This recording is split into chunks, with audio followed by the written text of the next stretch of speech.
তোর বাপ বলছে সত্যি সাংঘাতিক লাগছে বাপ তোর, মানে ওর বাপকে আগে গাছে বেঁধে পাছার চামড়া তুলতে হবে, তারপরে ওর বেটার কি বলছি বুঝতে পারছেন? ছোট লোকের বেটা ছাড়া এরকম চুল কেউ কাটতে পারবে না, আর একেবারে গ্রামের অসভ্য ফ্যামিলির ছেলে ছাড়া এইরকম চুল আর প্যান্ট কেউ করতে পারবে না। সালা প্যান্ট পরেছে পাছার কাছে ছেঁড়া, টাকা দিয়ে ছেঁড়া কেন কিনবে? জিজ্ঞাসা যখন করতে যাচ্ছে এরকম কেন কিনলি, বলছে এইটাই চলছে মনীষা, তুমি কি বুঝবে, তুমি বুঝলে তুমিও কিনতে। কি আশ্চর্য ব্যাপার, কথা বাস্তব বলছি না? নিজের টাকায় প্যান্ট কিনছে, এইখানে ছেঁড়া এইখানে ছেঁড়া, মানে কি বলবো আর আপনাকে। আল্লাহ আল্লাহ। আর এমন প্যান্ট পরছে না দাঁড়িয়ে চেন খোলা যায় না বসে।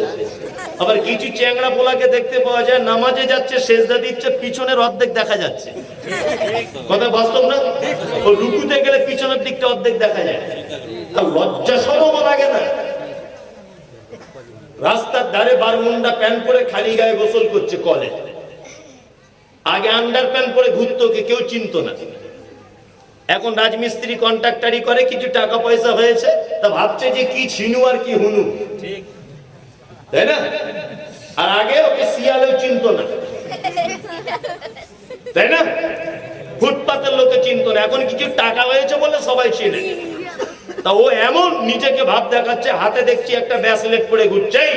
গাধা কোথাকারে, সোনার ব্যাসলেট পুরুষ মানুষের পরা হারাম, তুমি জানো? বারমুন্ডা প্যান্ট পরে এইরকম হাঁটু আগলা হয়ে আছে, তুমি রাস্তার ধারে গোসল করছো, বডি দেখে সবাইকে দেখাচ্ছ, এটা হারাম, তুমি জানো? এই সরকার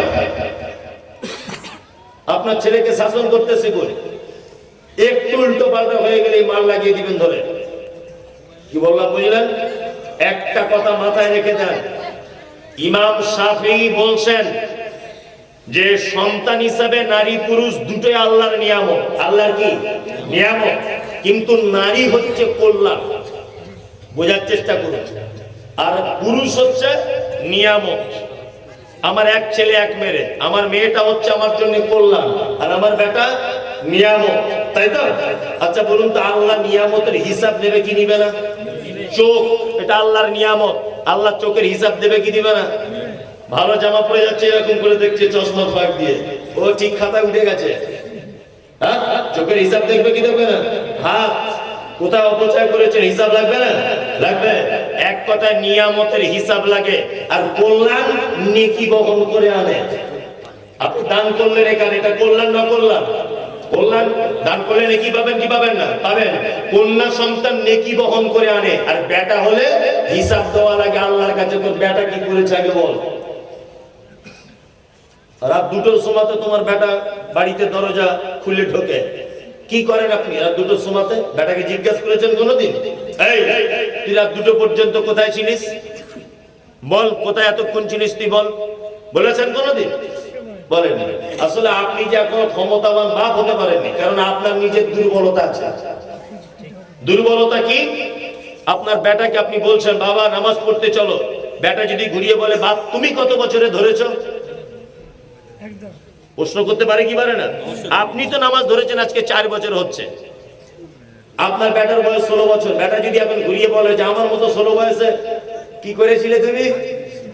কোন সিনেমা হলে টিকিট কাটতে বাকি ছিল না, এক দিনে 2বার করে দেখে এসেছি। ঘটনা তো তাই। আপনার কাছ থেকে আর ভালো কিছু আশা করা যেতে পারে না। কলা গাছের থেকে কলাই আশা করা যাবে, টক আম গাছের থেকে টক আমই আশা করা যাবে। তার মানে আপনি যেমন আপনার বেটা হয়েছে ঠিক তেমন বেটা আল্লাহর পক্ষ থেকে আল্লাহ তাআলা বলছে ভালোবাসার জিনিস, তোমার বেটাকে বাঁচাও। ও আনফুসাকুম ওয়া আহলিকুম নার, নিজে বাঁচো, তোমার পরিবারকে জাহান্নাম থেকে বাঁচাও। 3 আল্লাহ বলছেন ওই কোরআনকুম, 3 নম্বর পৃথিবীতে ভালোবাসার জিনিস তোমার ভাই। ভাইকে ভালোবাসেন তো? 95% মুসলিম পরিবারে ভাই ভাই সম্পর্ক নেই, বুঝছো না? শুধু সম্পর্ক নেই তা নয়, এক অপরের বাঁশ নিয়ে ঘুরছে, কি করে কি করা যায়, তাই না? তবে একটা কথা বলছি, পরের জন্য যদি বাঁশ নিয়ে ঘোরেন, ওই বাঁশ কিন্তু নিজের দিকে চলে আসবে, মাথায় থাকবে। একটা গল্প বলি শুনুন, শিক্ষা নিয়ে গল্প, দাঁত বার করে হাসিয়েন না। তবে হাসি পাবে একটু, হয়তো তবু চেপে রাখার চেষ্টা করবেন। একটা লোকেরা দুই ভাই, তা দুজনেই গাই গরু পোষে। গাই গরু বুঝেন তো? গাই গরু বাড়িতে রাখে। তা প্রত্যেকদিন গোয়ালা দুধ নিতে আসে। গোয়ালাও বুঝেন, দুধ নিতে আসে। তা বড় ভাইয়ের গরুটার দুধ হয় ওই মোটামুটি 12 কিলো 13 কিলো, আর ছোট ভাইয়ের গরুটার দুধ হয় 2.5 কিলো 2 কিলো। আর মেয়েদের মন দেখবেন খুব হিংসুকে মন, হিংসুকে না? ওদের মন কত খারাপ একটা উদাহরণ দিলে বুঝতে পারবেন। হাতে দেখবেন গম বা চাল বা ধান নিয়ে নিজের মুরগিকে খেতে দেয় সকালবেলাতে, নিজের মুরগিগুলো খায়। আর বাম হাতে দেখবেন একটা ঝাঁটা নিয়ে থাকে, মানে অন্য কারোর মুরগি যদি ঢুকে যায় তার কলিজা কানা করে দিবে মেরে। ওদের চরিত্র না, ওদের চরিত্র, ওদের মনটা এমনি একটু হিংসুকে মন। কি বললাম বুঝলেন? তাও ছোট ভাইয়ের বউ ওর স্বামীকে বলছে, কি গো তুমি একটু মসজিদে নামাজ পড়তে যাচ্ছ, একটু দোয়া করো না। তা বলছে কি দোয়া? বলছে তোমার বড় ভাইয়ের গরুটা যেন মরে যায়। ওদের অত দুধ হয় আর আমাদের 1.5 কেজি হয়, আমার খুব হিংসা হয়, একটু দোয়া করো যাতে মরে যায়। এবার এ বউ ভক্ত লোক, এ তো বুঝে না। মসজিদে গিয়ে দোয়া করছে, রব্বানা আতিনা, আল্লাহ আমার বড় ভাইয়ের গরুটা যেমন করে মেরে দাও না। সব দোয়া কবুল হয়? সব দোয়া কবুল হবে? হবে না। একটা ডাক্তার 5,000 টাকা দান করেছে, তা বক্তা দোয়া করছে, আল্লাহ তার রুজিতে বরকত দাও। তার রুজিতে বরকত দাও মানে সব লোক অসুস্থ হয়ে যাবে। ডাক্তার রুজিতে বরকত মানে কি? সব লোকের শরীর খারাপ করুক, এটাই তো বুঝলেন না ব্যাপারটা? ডাক্তার রুজিতে বরকত হওয়া মানে কি? সব লোকের জ্বর এটা ওটা হোক, তাই তো? এটাই তো বোঝায়। যাই হোক, তা ও দোয়া করছে খুব, কিন্তু সব দোয়া তো কবুল হবে না। 3 দিন 4 দিন একভাবে দোয়া করছে। তো ওর বউ একদিন ধিক্কারে বলছে, তুমি ঘোড়ার ডিম কেমন নামাজি বলো দেখি, সামান্য একটা দোয়া কবুল করাতে পারছো না, তার মানে আল্লাহর সঙ্গে তোমার কানেকশন ঠিক একটা ভালো না।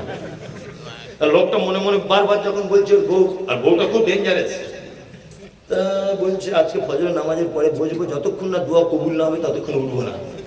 নিয়ত করেই বসেছে। ফজরের নামাজের পরে বসে আছে, রব্বানা আতিনা, আল্লাহ যেমন করে বড় ভাইয়ের গরুটা মেরে দাও।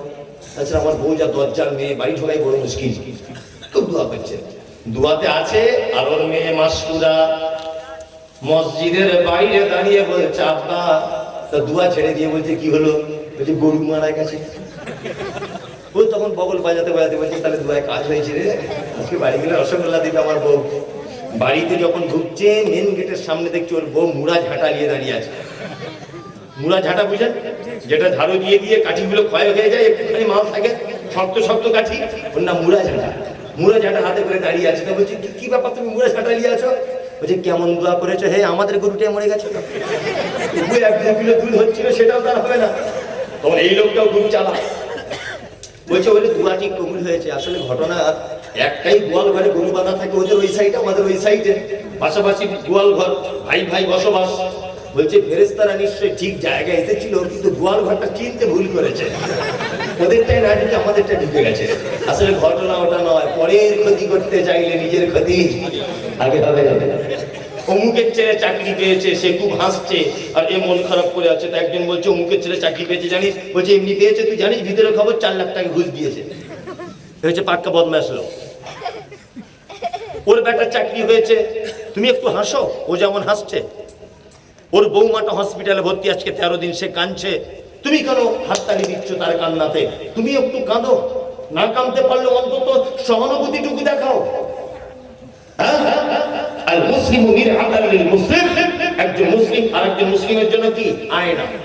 কি আয়না? আয়নার বৈশিষ্ট্য কি? আপনি কাঁদলে ছবিটা দেখবেন, ভিতরের ছবিতেও কাঁদছে। আপনি হাসলে ভিতরের ছবিটাও দেখবেন হাসছে। একজন মুমিন আরেকজন মুমিনের কি আয়নার মতো। আপনার ভাই আপনার পক্ষ থেকে আল্লাহর তরফ থেকে একটা নিয়ামত। কি বললাম বুঝলেন? আল্লাহ বলছে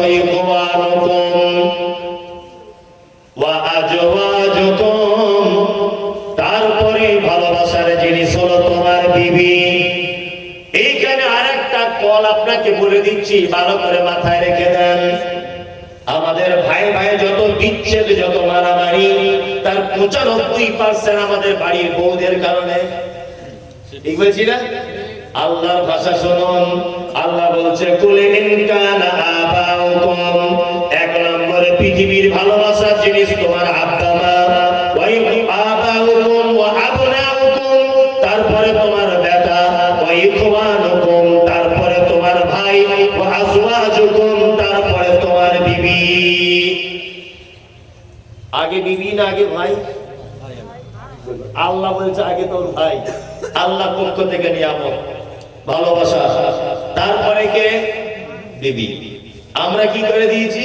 বিবিটাকে আগে করে দিয়েছি, ভাইটাকে পরে করে দিয়েছি। বিবি হচ্ছে ভালোবাসারই জিনিস, তাই না? তবে একটা কথা বলে রাখছি, অতিরিক্ত ভালোবাসতে যাবেন না। অতিরিক্ত যদি আপনি ভালোবাসতে যান আর ও যদি বুঝতে পারে যে আপনার বউ যে এ স্বামী আমাকে ছাড়া কিছু বোঝে না, তাহলে আপনাকে আন্ডারপ্যান্ট করে ঘুরিয়ে দিবে, প্রয়োজনে আপনাকে কালিয়াচকের হাটে বিক্রি করে দিতে পারে। যদি একবার বুঝতে যদি পেরে যায় ভালোবাসবে, তবে ও যদি একবার বুঝতে পেরে যায় তাহলে কিন্তু বিপদ। কি বললাম বুঝলেন? স্বামী স্ত্রী ভালোবাসা আছে আমাদের ভিতরে? আছে? নাই? নবীদের স্ত্রীদের ব্যাপারে কেমন ভালোবাসা ছিল? আম্মা জান আয়েশা বলেন, যে গেলাসে আমি পানি পান করিতাম, পান করা হয়ে গেলে নবীকে দিতাম, দেখিতাম আমিও নিজ নয়নেতে ওখানে মুখ লাগাইয়া নবী পান করিতেন। গোস্ত খেয়ে হাড্ডিগুলো ফেলিয়া দিতাম, চুষে চুষে খেত নবী চোখেতে দেখিতাম। আম্মা জান আয়েশা বলেন, আল্লাহ নবী আমাকে এত ভালোবাসতেন যে গেলাসে আমি পানি পান করিতাম, পান করা হয়ে গেলে নবীকে দিতাম। আল্লাহ নবী বলছেন আমি যে গ্লাসে পানি পান করতাম, আম্মা জান আয়েশা বলছেন ওই জায়গাতে আল্লাহ নবীকে দেখেছি তিনি মুখ লাগিয়ে পানি পান করতেন। আম্মা জান আয়েশা বলছেন গোস্ত খেয়ে হাড্ডিগুলো ফেলিয়া দিতাম, চুষে চুষে খেত নবী চোখেতে দেখিতাম। আমাদের বাড়িতে যদি কোনোদিন গোস্ত রান্না হতো, আম্মা জান আয়েশা বলছেন আমি গোস্তটা খেতাম আর হাড্ডিটা দস্তরখানের উপরে ফেলে দিতাম। আল্লাহর নবীকে দেখেছি ওই হাড্ডিটা আবার মুখের ভিতরে দিয়ে চিবিয়ে চিবিয়ে রস পার করে করে তিনি খেতে। এত প্রেম ছিল। আপনার স্ত্রী আপনার আঁটু খায়? আপনার স্ত্রী আপনার আঁটু খায়? হারাম করে সারাদিন বিড়ি টানছে, ওর যে মুখের গন্ধ, আল্লাহু আকবার। ওর বউ যে ওর কাছে থাকে কি করে, এটা আশ্চর্য ব্যাপার। বাসে ট্রেনে উঠলে ওর ধারে পাশে যাওয়া যায় না। হারাম করে সারাদিন বিড়ি টানছে, বিড়ি টানছে না শুধু ও মেয়ে অবলা জাতগুলো তোমার কাছে আছে। চালাক যদি হতো না তোমার কোমরে লাত দিয়ে চলে যেত বাপের ঘরে। তাছাড়া বিড়ির মতো গন্ধ জিনিস তার পাশে শুয়ে সে সহ্য করে। আর আমাদের মেয়েদেরকেও বলি মায়ের আপনাদেরও দোষ আছে খালা। দোষটা হচ্ছে এই স্বামীর কাছে আবদার করে ভালো চুড়িদার নিতে পারো, স্বামীর কাছে ভালোবাসা দিয়ে একটা ভালো নাইটি কিনে নিতে পারো, স্বামীকে প্রেম ভালোবাসা আনন্দ দিয়ে সোনার দুটো কানে দুল করে নিতে পারো। একটু ভালোবাসা দিয়ে বিড়িটা ছাড়ানো যায় না? ওটাও তো যায়। সিগারেটটা ছাড়ানো যায় না? যায় কি যায় না? যায়। এটা মায়ের আপনারা চেষ্টা করবেন একটু। জি আল্লাহ বলে তোমার বিবি হলো তোমার ভালোবাসার জিনিস। তোমার নিকট আত্মীয় হলো তোমার ভালোবাসার জিনিস। তোমার উপার্জিত সম্পদ তোমার ভালোবাসার জিনিস। তোমার ব্যবসা বাণিজ্য এটা তোমার ভালোবাসার জিনিস। এমন একটা ব্যবসা যেটা ছেড়ে তুমি নামাজ পড়তে গেলে ব্যবসায় লস হয়ে যাবে, ব্যবসাতে তুমি গরিব হয়ে যাবে, এই ভয় থাকে।